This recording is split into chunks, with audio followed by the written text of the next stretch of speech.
Well, here we go. Thursday morning. I know we wake up again to this here bit of drizzle on one thing and another, but it's going to clear up after today. It's going to be all right. Going to have a week now. We'll be complaining next week. I expect it's too cold, but we're going to have a week of dry weather now, so that's one good thing. Be able to get out and do a little bit of work. I hope everybody's all right anyhow and staying safe. That's the most important. And if I didn't say it before, Happy New Year to everybody there. And 2024 is going to be a good year, I think. Now, we've got a Diana Bell. It's her birthday today, and her mum, what we'd call HRH, up there, lovely lady, and well, and happy birthday to you, Diane, today. Now, Saturday is John Weir, a dear friend of ours, live out just out the road out there, John. Happy birthday to you, Saturday, John. You get another 20, of course, you get 25p extra on your pension now. And then you've got Alexander S. Roberts. That's Alexander Smithers Roberts, I believe, is what it is. That's a relation of mine up there, country. It's his birthday on Sunday, so happy birthday to every one of me. Now, I'm going to do one year day called Uncle Matty Comes Home. What time did Uncle Matty say he would be home? Asked Feather. Read that part again. Oh, I shall get Cameron by the 10 o'clock train in the morning. Don't meet me, because the train may be late and I can get a cab. Well, we'll have to have a little surprise for him. We'll be there. Get a cab? What next? When we got a donkey to carry his bag, remarked Mother. You're going, aren't you, Feather? They all had breakfast. Feather got the donkey and trap ready by 9 o'clock, and off they started. Better be early than late, said Richard Henry. We can watch the trains come in. Oh, we're early enough, remarked Father. Tin more than 9:30. Let's have a look round town. Can I see the birds and monkey up Bassett Street? Asked Richard Henry. Mother was as interested as the boy. What lovely colours these birds are. I'd like to have one of they up there on my hat, said she. They stood looking at in the shop windows until it was time to drive to the station. She's coming, I can hear 'em, said Mother. Oh, he be some delighted to see we. London train. Keep back, please, shouted the porter as the train drew into to the station. There were very few people on the platform, and no one got off the train. After a few moments, the train moved off again. Oh, that's funny, said Feather. Where's Matty? Maybe another train, asked the porter, suggested Richard Henry. No, that was the only London train until 6 o'clock in the evening. He's dead, I know he is. I'm feeling bad. Let's go home, said Mother.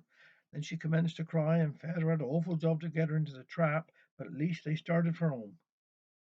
Oh, we're nearly home, said Richard Henry, trying to cheer her up. Look, the front door is open. Oh, that's you, Father. I left you to lock up.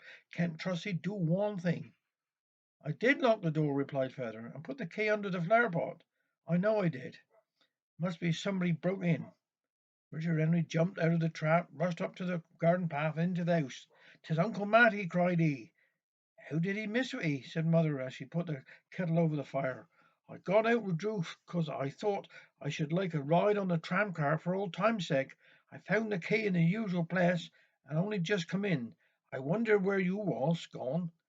Man with the cart is bringing on my bag. I got a mouth organ with three sides for you, Richard Henry." "I heard tell of a man had two faces, but not three," said Feather. "A handsome great ostrich feathers for Mother's hat, and a carved walking stick with a silver handle for Feather." "Three cheers for Uncle Matty," cried Richard Henry. "Have game of marbles after dinner, will he?" They stayed to the dinner table till tea time, talking and laughing about old times. "Is Africa bigger than Adjawila?" asked Richard Henry. "Oh, I don't know. I never been down Adjawila," answered Uncle Matty. "Let's see. 'Tis market day. I believe I'm going down town bit and see a few friends." "All right," said Mother. "We shan't expect see ye some early. Shops don't shut till 11 o'clock. I like ye in that big hat. Big enough for a hen and a setting of eggs," said Feather. Off goes our visitor to the town, and a rare time he had going from one kiddlywink to another and seeing many old faces, and by 11 o'clock he found his way down to Market House. "Better take home some beef," suggested one of the butchers to him. "Here you are, lovely stuff, only fourpence per pound." "Tender is it?" asked Matty. "Tender as a woman's heart," replied the butcher. "I'll take 2 pounds of tripe," ordered Matty. After a visit to Johnny Niceman's stall, he decided to return home. On the way, he overtook another marketeer who was carrying out over his shoulder a get conger eel as long as a man was tall. How much did he think I'd go for? Inquired the owner to Matty. I don't know, said Matty. I only just come home from abroad.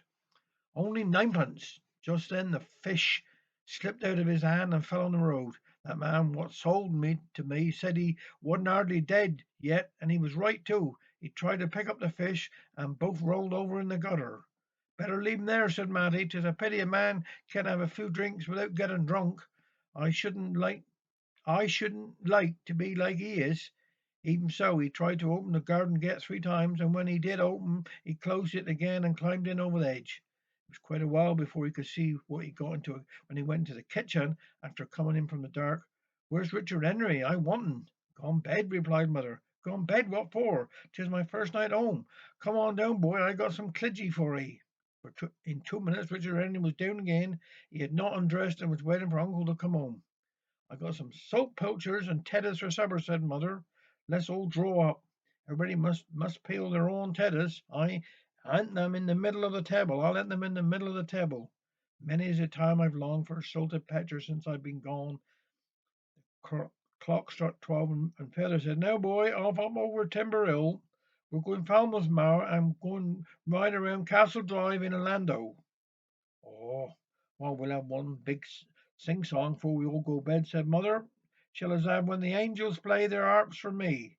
No, you get your mouth organ, Richard Henry. Father and mother join in the chorus, and I'll sing the verses of this song.